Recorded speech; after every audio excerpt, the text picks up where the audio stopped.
Ha do'stlar, mana bunaqa manzaralar.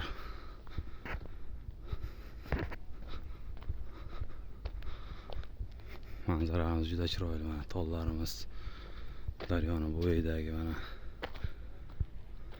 Do'stlar, mana yerlarda ham suv shunaqangi darajada ko'p tushganligi hisobiga mana bu yerlarda ko'rib turganingizdek orolchalar hosil bo'lib qolgan mana.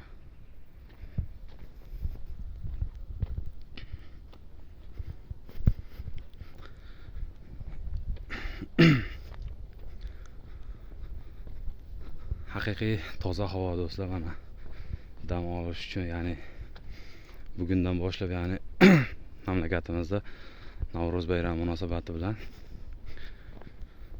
dam olish kunlari berilgan. Ya'ni davlat ishlarida, maktab va bog'chalarda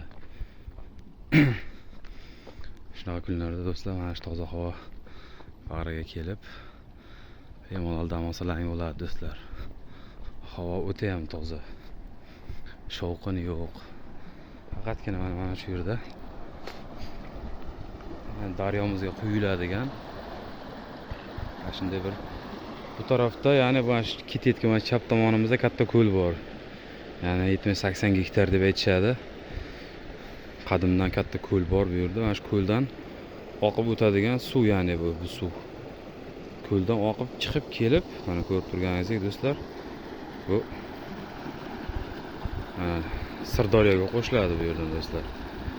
Mana bunday antiqa ko'prikchalar qilib qo'ygan ekan. Otasiga rahmat, kim qilgan bo'lsa ham.